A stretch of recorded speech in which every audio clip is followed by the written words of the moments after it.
जगामध्ये जर काही सत्य असेल तर ते फक्त आणि फक्त मृत्यू आहे. हिंदू धर्मातील गरुड पुराणामध्ये माणसाच्या मृत्यूची सर्व रहस्य गरुड पुराणामध्ये सांगितली गेलेली आहेत.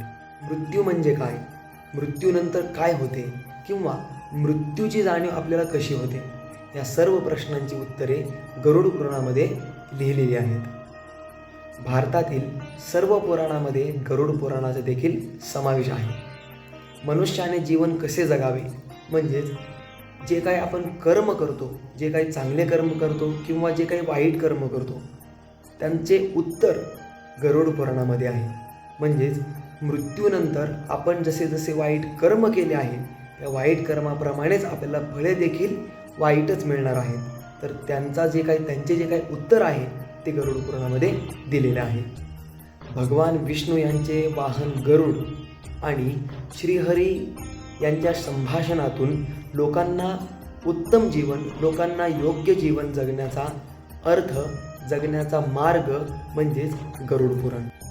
पुण्य, वैराग्य, भक्ती, यज्ञ आणि तपश्चर्या या सर्व गोष्टी गरुड पुराणामध्ये दिलेल्या आहेत. तुमच्यापैकी अपरिचित या चित्रपटामध्ये गरुड पुराणाचा उल्लेख ऐकला असेल.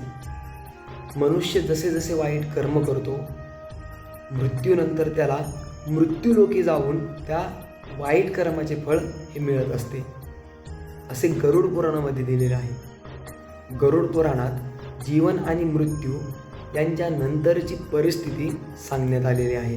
स्वर्ग आणि नरक यांचे शब्द आपण अचूक सांगू शकत नाहीत, परंतु गीतेमध्ये भगवान श्रीकृष्ण यांनी सांगितलेले आहे की आत्मा कधीही संपत नाही, म्हणजेच आत्मा कधी मृत्यू पावत नाही.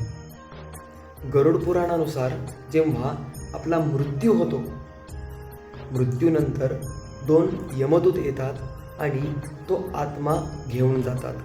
जेव्हा यमदूत येतात तेव्हा आत्मा हा शरीर सोडते आणि यमदूताकडे प्रस्थान करते आणि यमदूतांसोबत त्या नगरीमध्ये जाते, म्हणजेच यमलोकाकडे जाते.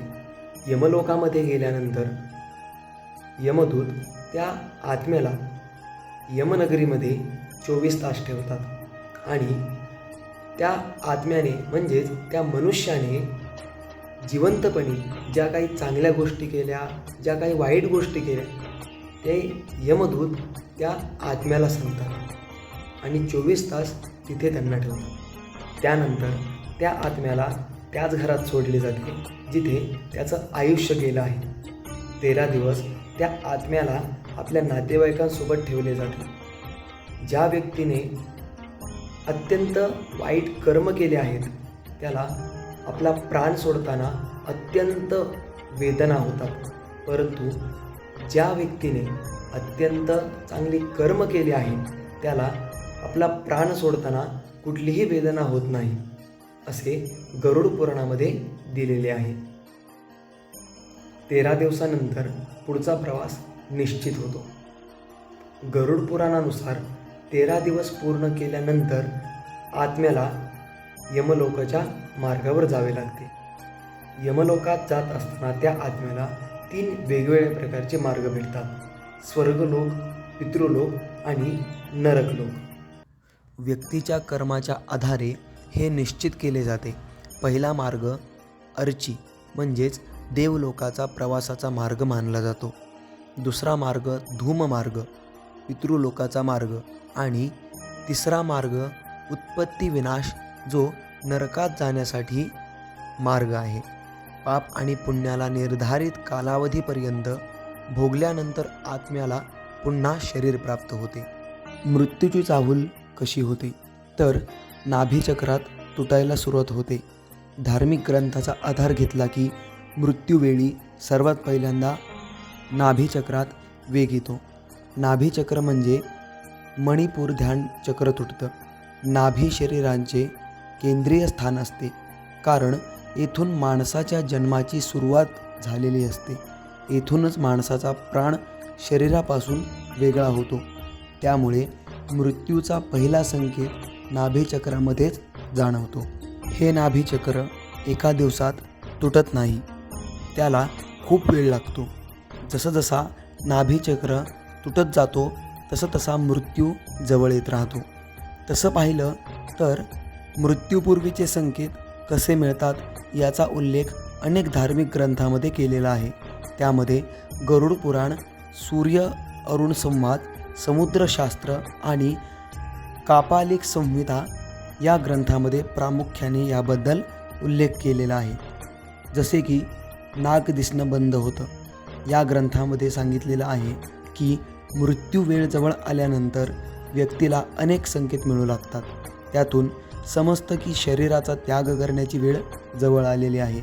या ग्रंथामध्ये मृत्यूपूर्वी मुख्य संकेत असे सांगितले आहे की मृत्यू होणाऱ्या व्यक्तीला पहिल्यांदा नाग दिसणं बंद होतं. मृत्यूनंतर आत्म्याचं काय होते? मृत्यूनंतर आत्मा कोठे अदृश्य होतो या प्रश्नाचे नेहमीच वेगळे वर्णन केले जात असते.